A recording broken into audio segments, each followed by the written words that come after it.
She was a princess, but not the kind you read about in fairy tales. She wasn't waiting for a prince to rescue her. She was waiting for a man who could challenge her. They said she was so beautiful that men would travel across continents just to get a glimpse of her. But she was also so strong that no man in the entire Mongol Empire could beat her. Her name was Khutulun, the great-great-granddaughter of the one and only Genghis Khan. And she made a public promise. Any man who wanted to marry her had to beat her in a wrestling match first. If he won, he'd get her hand in marriage. The catch? If he lost, he owed her 100 of his best horses.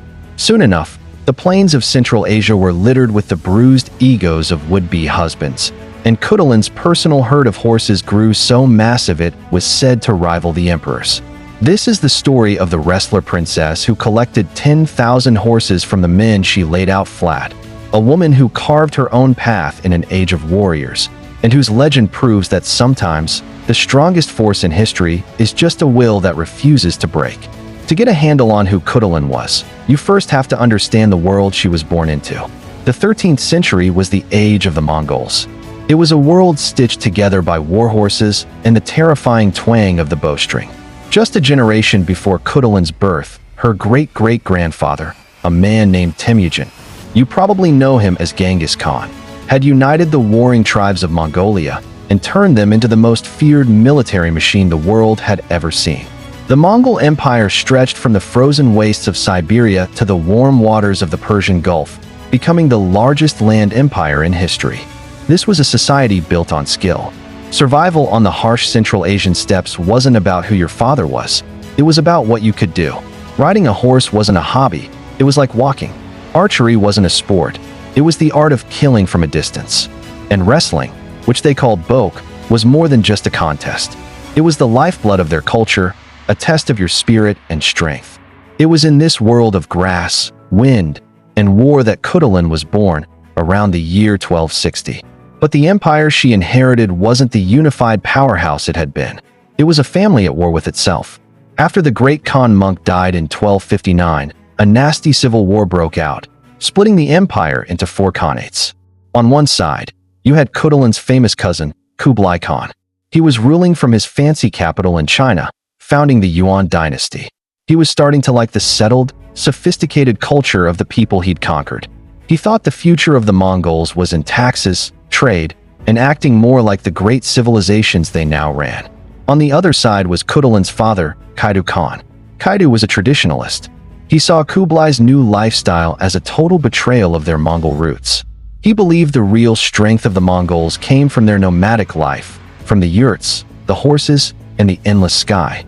He ruled the Chagatai Khanate in Central Asia and spent decades fighting a brutal war against his cousin Kublai, all to protect the old ways. This fight for the soul of the Mongol Empire is the world Khutulun grew up in. She wasn't born in a peaceful court. She was born in a war camp. Her father's throne was a saddle, and his palace was a yurt. She was one of 15 kids, but with 14 brothers, she was the only girl.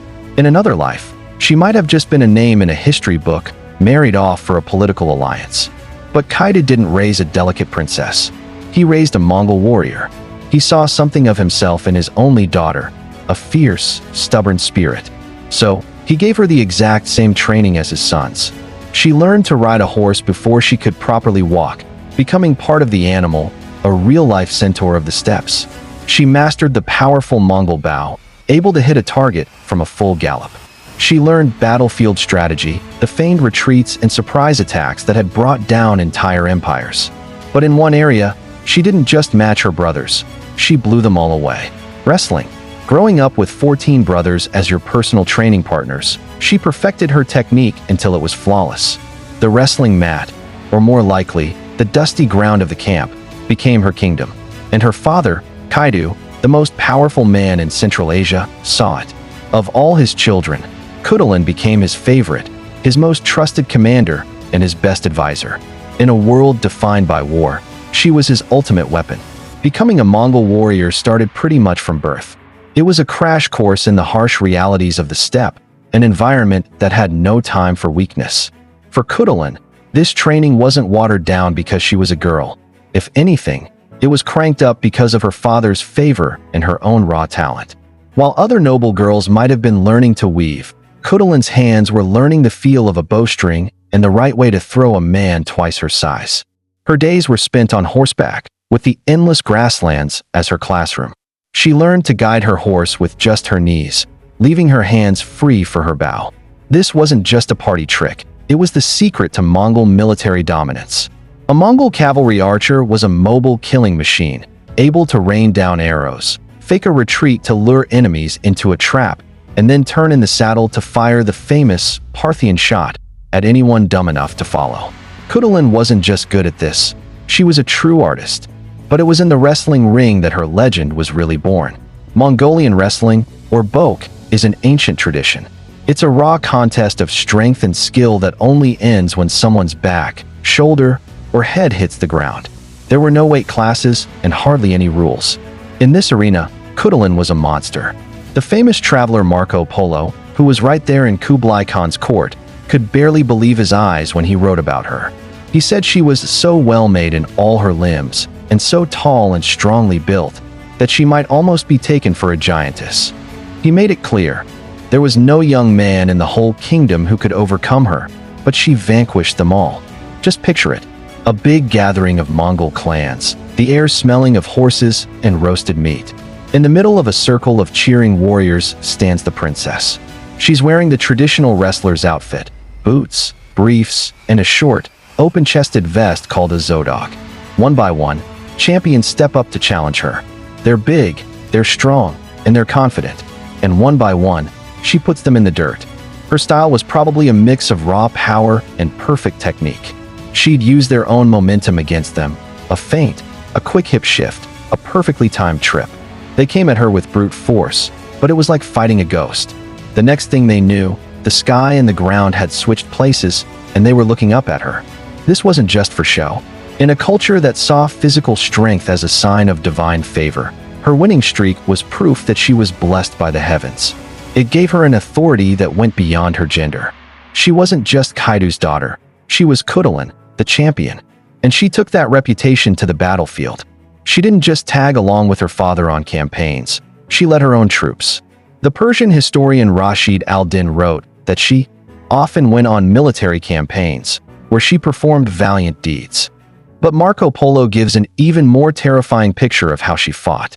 He describes how she'd ride alongside her father, and then, whenever she felt like it, she'd suddenly break from the ranks, make a dash at the host of the enemy, and seize some man there out, as deftly as a hawk pounces on a bird, and carry him to her father. Think about the sheer chaos of a medieval battle. Two armies of horsemen crashing into each other, and out of that chaos comes this lone rider, moving with impossible speed right into the enemy line. She ignores the arrows and swords, targets one warrior, and just plucks him from his saddle like he's a toy, carrying him back to her own lines. This wasn't just brave, it was psychological warfare. It sent a clear message. If their princess can do that to one of your guys, what do you think the rest of our army is going to do to you?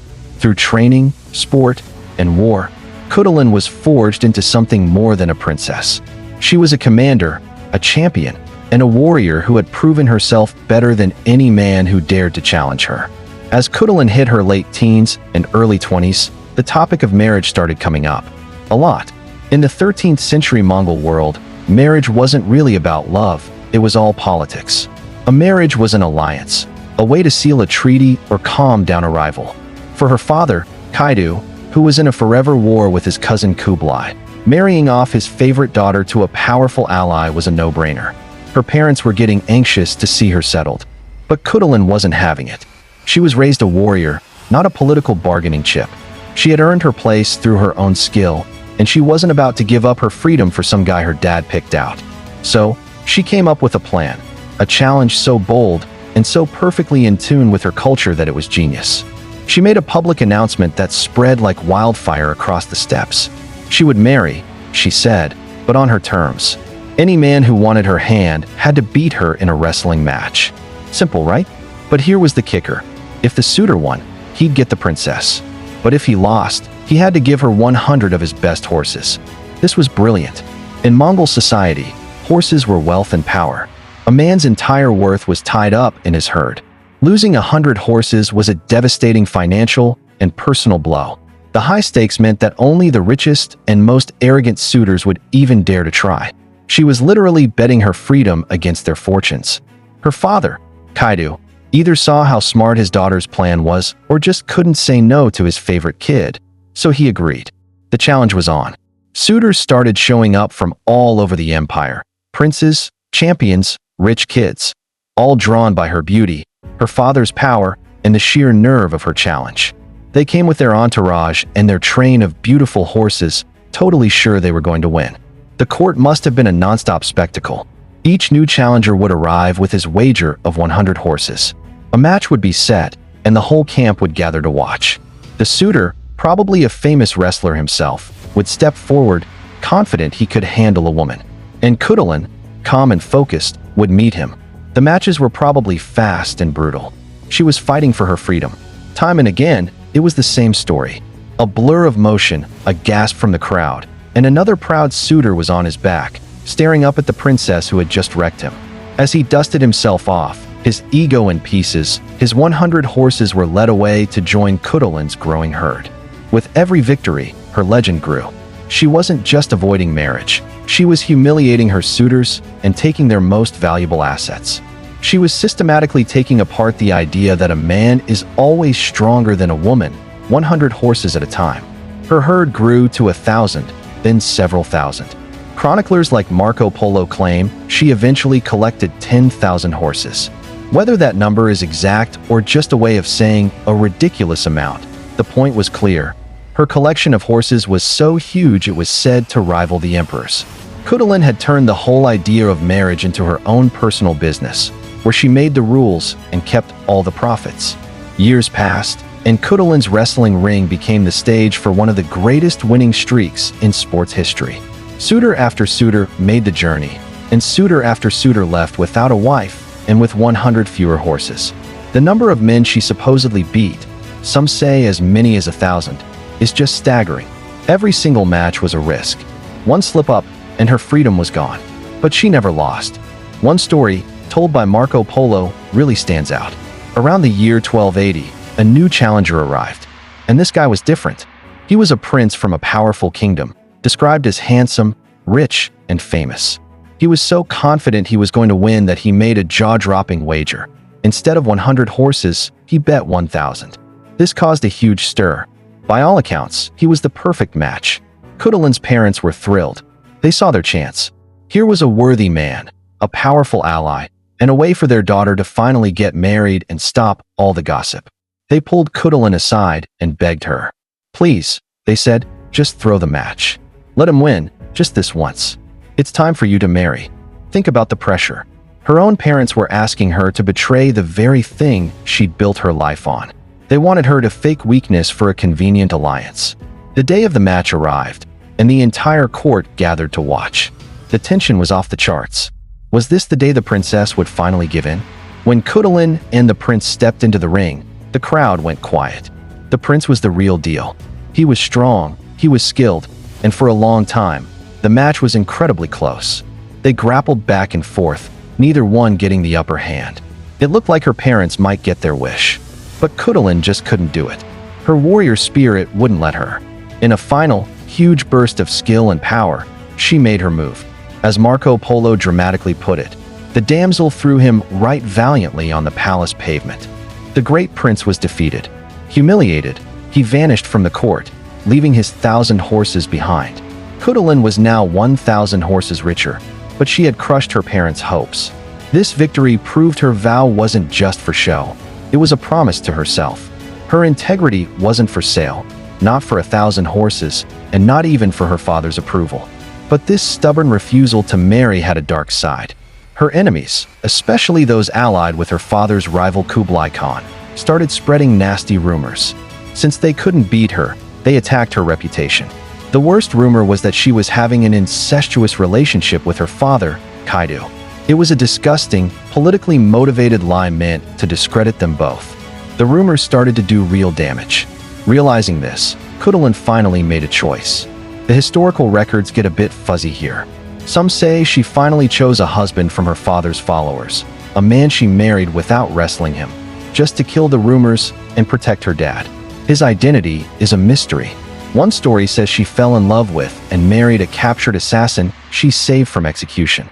But no matter who she might have married, one fact is clear in every account. No man ever defeated her in wrestling to win her hand. Her challenge stood unanswered, her record perfect. The 10,000 horses were a silent, powerful monument to her strength, her will, and her victory. While the wrestling stories are incredible, it's important to remember that was only one part of her life. She wasn't an athlete who happened to be a princess. She was a military commander who used her athletic skill as a political weapon. Her real job was on the battlefield, fighting for her father, Kaidu, and his struggle to preserve the traditional Mongol way of life. The long, bitter war between Kaidu and Kublai Khan defined her era. Kaidu's army was a classic nomadic force, fast, fluid, and able to strike and then melt back into the steppes. Khutulun wasn't just fighting in this war. She was one of its best commanders. She fought right beside her father in almost every big campaign. Kaidu trusted her judgment more than that of his 14 sons. She became his go-to advisor for both military strategy and politics. She knew how to use the terrain, how to use the speed of the cavalry, and how to inspire the soldiers under her command. And she always led from the front, her own bravery a rallying cry for her army.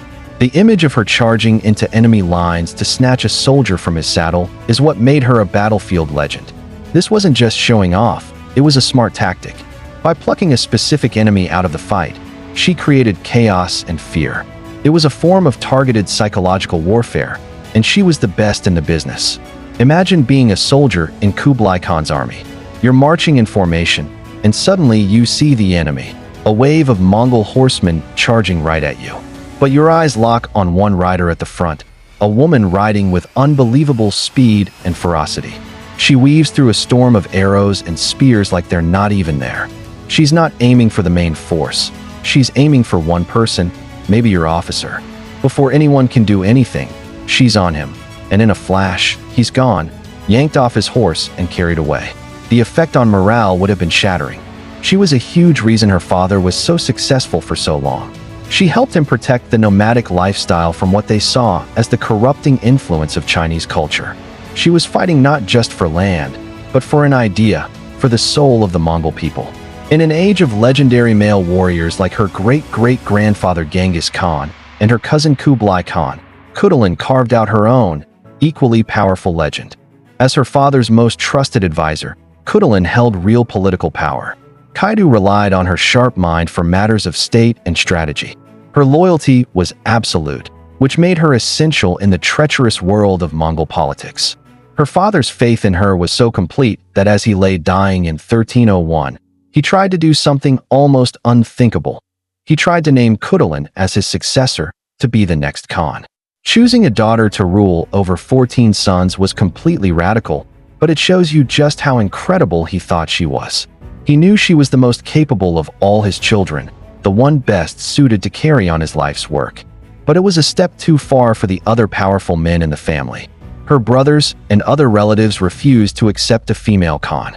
In the end, her father's wish was denied. Power didn't go to Khutulun, but to one of her brothers and a rival who became the new Khan. Even so, Khutulun didn't just walk away. She agreed to support her brother, but on one condition: she would be named commander of the entire military. It was a compromise. She wouldn't be the Khan, but she would still control the army, the real source of power in the Mongol world. For a while, the deal held. She continued to serve as the general of the army, protecting her father's legacy. But the peace didn't last. The jealousy of her relatives was a constant threat. And then, her story just starts to fade from history. Her final chapter is a mystery. In 1306, only 5 years after her father's death, Khutulun died. She was only about 45 years old. The circumstances are murky. Some historians think she was probably murdered, a victim of the endless power struggles. Given her power and the resentment from her rivals, assassination seems like a grimly realistic possibility. Other accounts just say she died, leaving the cause a mystery. What we know for sure is that with her death, the last great champion of the old Mongol ways was gone. Khutulun lived her life completely on her own terms, smashing every rule for women in her era. At a time when women were treated like property, she flipped the script. using the prospect of marriage to build her own fortune and guarantee her own freedom. Her legacy is literally woven into Mongolian culture. To this day, the traditional wrestler's vest, the zodog, is cut wide open across the chest. Legend says this started in her honor. By baring their chests, male wrestlers prove they aren't women competing in disguise. It's a permanent tribute to the one woman that no man could ever beat. Her incredible story was mostly forgotten in the West for centuries, until it was eventually turned into the story of Turandot, a princess who challenged her suitors with riddles instead of wrestling. That version, especially in Puccini's famous opera, paints her as a cold woman who is eventually tamed by love. It's an interpretation that totally misses the point of who she was. Khutulun's story wasn't about a woman waiting to be conquered by love. It was about a woman who refused to be conquered by anyone or anything. Today, she's celebrated as a national hero in Mongolia and a symbol of female strength all over the world. She's a powerful reminder that history is full of amazing women whose stories have been pushed to the side.